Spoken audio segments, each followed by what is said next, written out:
L'essentiel surtout dans ce genre de piège est de ne pas s'arrêter. Sinon, la boue agit comme de véritables sables mouvants.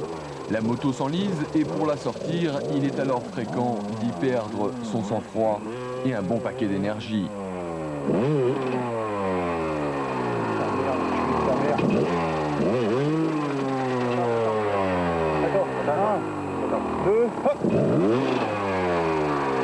Attends, ça va y aller.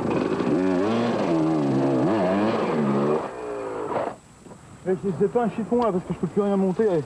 Je glisse sur le garde-boue arrière. Passez-moi un chiffon, s'il vous plaît. Ça se passe comment la course? Ça se passe comment la course? Tu me demandes comment ça se passe la course. Tu veux savoir comment ça se passe la course? Va là-bas, tu vas comprendre plus vite.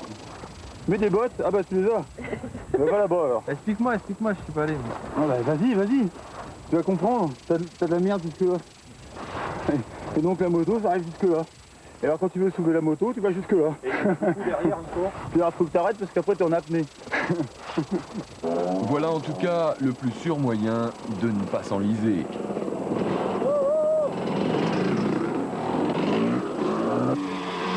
Pendant ce temps-là, Sven-Erik Johnson, le Suédois, a pris la tête de la course. Il possède plusieurs minutes d'avance sur son poursuivant direct. Il a pour lui deux énormes avantages.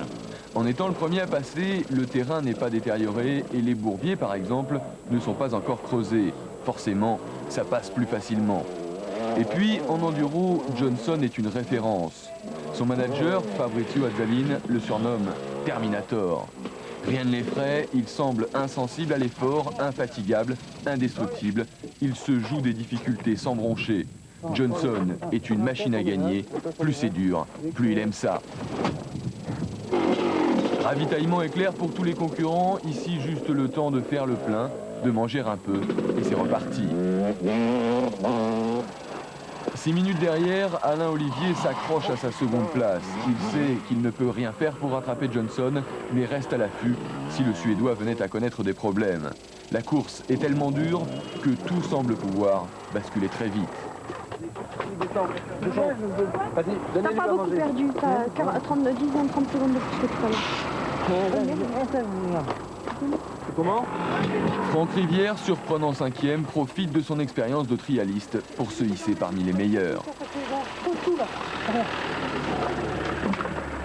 gants en laine dedans ou pas? Non. Tiens, vite.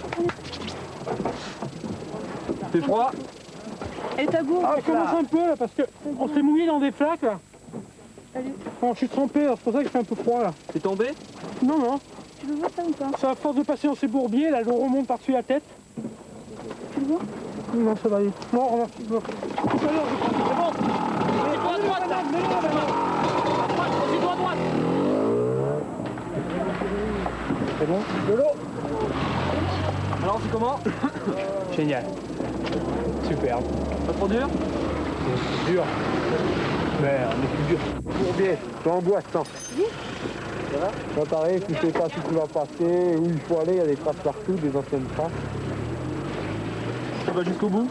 Ah bah ouais. D'autant que nous là pour... Nous on fait rester au lit ce matin. La nuit tombe sur Peral-Château et ils ne sont plus qu'une vingtaine à tenter d'arriver au bout. Les autres ont déclaré forfait, épuisés, découragés ou simplement mis hors course. Pour les 22 qui finiront sur les 100 engagés du matin, la performance prend des allures d'exploit. C'était très dur, mais je pensais pas que ça soit aussi dur que ça quand même. C'est la course la plus dure que vous ayez faite? Oui. Ouais. Aussi technique, aussi dur, aussi tout aussi long. Ouais, c'est la plus dure. Comme on pouvait s'y attendre, Sven-Erik Terminator Johnson remporte cette course et les 50 000 francs qui récompensent le vainqueur. Il passe la ligne d'arrivée 6 heures après le départ, avec 15 minutes d'avance sur Alain Olivier. Alain Olivier, héroïque, sauve sa seconde place alors que Edmondson, 3e, vient chatouiller son garde-boue arrière dans la dernière difficulté épuisante de cette course, appelée montée du Corbeau Mort. Une côte quasiment infranchissable après 400 km passés sur la moto. Est-ce qu'il y a des moments dans la journée où vous vous êtes dit c'est pas possible, il faut que j'arrête quoi. Non, parce que quand j'avais un petit moment comme ça, je pensais tout de suite à Gilles.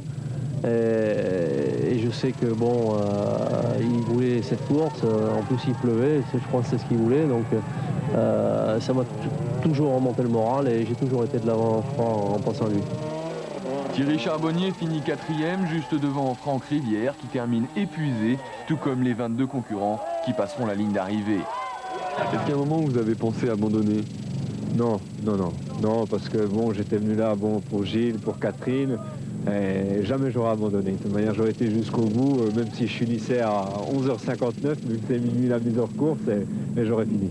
Détruit, complètement détruit, à sec, plus d'énergie, il ne faut pas me demander de faire 100 mètres à pied, je suis naze. Le 22e concurrent arrivera 4 heures après Johnson, particulièrement fatigué mais tellement heureux de faire partie de l'élite. Gilles Lallet voulait faire la course la plus dure du monde et il y est arrivé car tous les ingrédients étaient réunis pour y parvenir. En fait, il ne manquait que lui. Je voudrais remercier évidemment le motoclub Ferratoire, sans qui on n'aurait jamais pu réaliser cette épreuve. Je voudrais remercier aussi tous nos partenaires qui étaient des amis de Gilles. Et puis évidemment les pilotes qui ont été merveilleux, qui se sont défendus comme des chefs et qui ont été, je crois, très sensibles à tous les spectateurs. Merci.